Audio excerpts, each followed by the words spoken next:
తొత్తుగా ఉన్నాం కాబట్టి మీరేం మాట్లాడద్దు. నేను చంద్రబాబు నాయుడు గారికి నేను ఒక సైనికుడిగా నేనున్నాను, నాకు సైనికులుగా మీరున్నారు, మీరందరూ పిల్ల సైనికులు కాబట్టి మనందరం కూడా చంద్రబాబు నాయుడు గారికి సైనికులుగా ఉండాలి, కానీ దళపతిగా ఆయనే పరిపాలించడానికి అని ఒక రకంగా ఈయన మోటివేషన్ తీసుకెళ్తున్నారు. కానీ ఇదిగో కాపులను ఉద్ధరించడానికి ఎత్తిన పార్టీ, లేదా బడుగు బలహీన వర్గాలకి రాజ్యాధికారులు సాధించడానికి ఎత్తిన పార్టీ, ఇగో నేను ఒంటరిగా పోటీ చేసి ఒక 150 సీట్లు గెలుచుకుంటాం అని పవన్ కళ్యాణ్ అక్కడ స్టేట్మెంట్ అవ్వట్లేదా? ఏమన్నారు? ఇంకో 10 దశాబ్ద కాలం, ఆ తర్వాత 2 దశాబ్దాల కాలం ఎవరు పోటీ గెలిచారు? పార్టీ పెట్టారు సార్. 20 సంవత్సరాలు ఈ ఎవరైతే మా సిస్టర్ మాట్లాడుతూ ఉంటారో ఇప్పుడు ఆవిడ ఎవరు ఊడిగం చేయడానికి, ఎవరి కింద ఊడిగం చేయడానికి? మన పార్టీ జెండా మనం మొయ్యాల. మనం 3 పార్టీ జెండాలు మోయడానికి మనం రాలేదా రాజకీయాలకి? మా జెండా ఏంటి, మన ఎజెండా ఏంటి, మన ఎజెండా మనం ఏ రకంగా మన సిద్ధాంతాలు పక్కన పడేసాం. 3 జెండాలు వేసుకుంటున్నాం. ఆ కుడి చేయికి ఒక జెండా, ఎడం చేయికి ఒక జెండా, తలకు ఒక జెండా. ఇదే కదా, ఇది కదా రాజకీయాలు అంటే.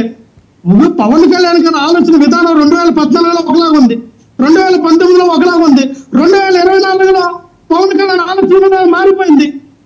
ఆయన ఆలోచన విధానంలో మారుతూ ఉంది. ఆయనకి స్టెబిలిటీ లేదు, ఎబిలిటీ లేదు, ఆయనకి ఏమీ లేదు.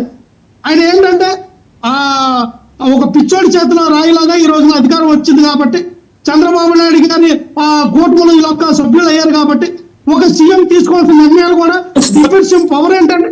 డిప్యూటీ సీఎం ఉన్నటువంటి రాజ్యాంగబద్ధంగా ఉన్నటువంటి ఆయనకున్నటువంటి పరిమితి ఏంటండి? చంద్రబాబు నాయుడు గారు ఎక్కడ కూడా ఒక ఇది కూడా ఆయన ప్రకటించారు, కానీ ఈయన స్టేట్మెంట్ ఇచ్చేస్తారు, నేనే సీఎం ని. పవన్ కళ్యాణ్ గారు మీరు ఇంకా టైం ఉంది, మీరు సీఎం అవడానికి మీకు చాలా టైం ఉంది.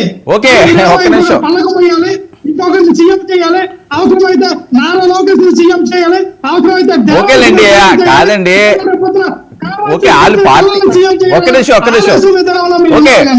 లక్ష్మణ్ ఒక్క నిమిషం. వాళ్ళ పార్టీలు వాళ్ళ ఇష్టం, వాళ్ళు తీసుకున్న నిర్ణయాలు ఎవరు సీఎం చేస్తున్నారని మీరు ఏ రకంగా ముందుకు వెళ్తారో చూడాలి.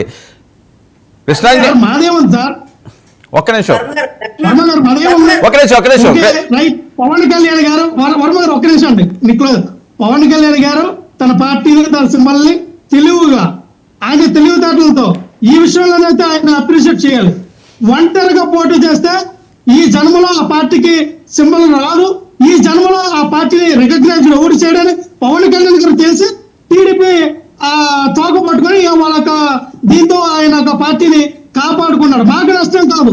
రేపొద్దున ఏ పార్టీ అంటగా నిలబెట్టిందో పార్టీ అయితే జనసేన పార్టీ, లక్ష్మణ్ బీజేపీ,